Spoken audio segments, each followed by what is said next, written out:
Pemirsa, baru saja sekitar beberapa menit yang lalu kita bersama-sama menyimak pidato Presiden Republik Indonesia, Presiden Joko Widodo yang menyampaikan RAPBN tahun 2025 dan juga nota keuangan. Nah, sekarang kami akan berbincang, berdiskusi dengan Wakil Menteri Keuangan, yaitu ada Bapak Thomas Djiwandono atau Pak Tommy Djiwandono. Selamat sore Pak Tommy. Selamat sore Mbak Tisa. Apa kabar? Apa kabar juga, salam sehat. Salam sehat juga Pak Tommy. Terima kasih sudah hadir ke studio kami meskipun di sela-sela kesibukan yang luar biasa, kabarnya juga sebaiknya seharusnya katanya ngikutin juga nih ya, begitu ya di sana. Tapi terima kasih sudah bersedia hadir dengan senang hati ke sini. Kemudian juga tentunya memberikan pencerahan dan informasi kepada masyarakat khususnya pemirsa TV One mengenai akan seperti apa nantinya efek dari RAPBN 2025 ini untuk kehidupan masyarakat Indonesia secara keseluruhan.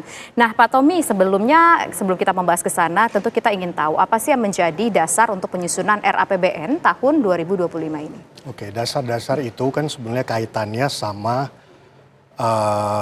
pertumbuhan ekonomi Indonesia ke depan tuh seperti apa, ya kan? Nah, di situ ada lima faktor utama.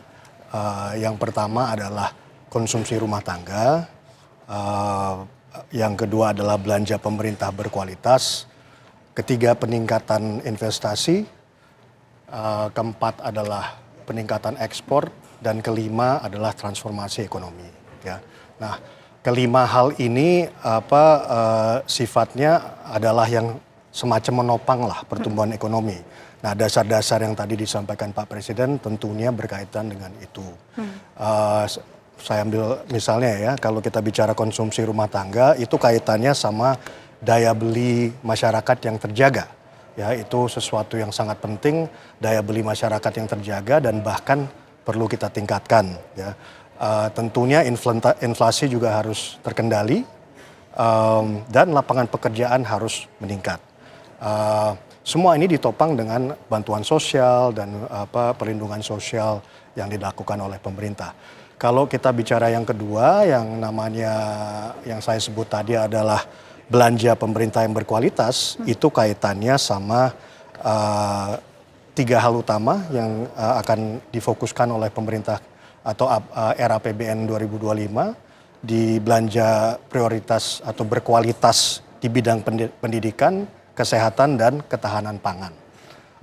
Belanja berkualitas itu juga sifatnya internal, yaitu bagaimana kita melakukan birokrasi yang efisien dan efektif. Ya. Untuk peningkatan investasi, tentunya ada peningkatan di infrastruktur pangan, energi, konektivitas, digitalisasi, ya, dan juga meningkatkan sektor yang akan memberikan kita added value lah, yang sektor yang bernilai tambah tinggi. Dalam hal ini adalah hilirisasi sumber daya alam yang akan terus dilakukan dan bahkan perluas. Peningkatan ekspor hubungannya juga dengan hilirisasi tersebut, tapi tentunya juga terkait sama diversifikasi produk dan diversifikasi pasar. Transformasi ekonomi juga tidak kalah pentingnya, ini kaitannya sama peningkatan daya saing, dengan produktivitas, dengan peningkatan di ketahanan pangan tadi yang saya sudah sebutkan, tapi juga ketahanan energi, industri hijau dan ramah emisi. Ya. Yang tidak kalah penting tentunya adalah pengembangan di sektor elektronik dan digital. Oke, yang cukup menarik di sini adalah kita ketahui bahwa Presiden terpilih Prabowo Subianto ini berkomitmen untuk melanjutkan pembangunan IKN dan juga program makan bergizi, begitu ya, di sekolah-sekolah. Nah, ini dua-duanya mungkin membutuhkan anggaran yang cukup besar. Ini bagaimana? Nanti pembagiannya seperti apa? Mana yang akan diprioritaskan, Pak Wamen? Oke, baik. Jadi kalau kita bicara makan bergizi gratis, MBG, itu kan program prioritas dari Presiden terpilih Pak Prabowo. IKN adalah tentunya program prioritas dari Pak Jokowi. Ini akan dilanjutkan dua-duanya. Sebenarnya salah satu adalah kelanjutan, yang satu adalah pencetusan yang program baru. Tidak ada yang akan dinomor duakan, kira-kira begitu ya. Jadi saya rasa Presiden terpilih Pak Prabowo sudah sangat jelas kemarin waktu di IKN menjelaskan bahwa IKN akan diteruskan. Nah, kalau program makan bergizi gratis tadi anggarannya 71 triliun, saya rasa itu sudah sangat luas dimengerti. Itu tentunya menjadi suatu program unggulan dari beliau, tapi tentunya IKN tetap akan diteruskan.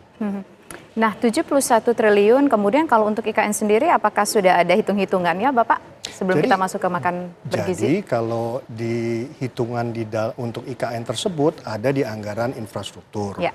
Itu sudah dicanangkan. Ya, tapi yang saya ingin tekankan di sini Mbak Tisa, anggaran untuk IKN itu kan hanya pembiayaan, bukan satu-satunya pembiayaan. Dari pemerintah? Ya tentu itu dari pemerintah, tapi tentu kita harapkan bahwa ada nanti pembiayaan dari swasta, yaitu investor, baik itu dalam negeri maupun luar negeri. Itu saya rasa sudah menjadi konsep dasar yang sudah dicetuskan oleh pemerintah Pak Jokowi, dan tentunya adalah sumber pembiayaan di masa depan juga. Tadi saya mencatat Pak Jokowi menyampaikan untuk infrastruktur itu anggarannya sekitar 400,3 triliun rupiah. Ya. Kalau IKN sendiri yang nanti akan dibiayai oleh pemerintah, apakah sudah tercermin dari budget tersebut 400,3 T itu akan berapa kira-kira ke IKN? Tapi nanti Pak Tommy kita jawab usai jeda berikut. Pemirsa, kami kembali sesaat lagi.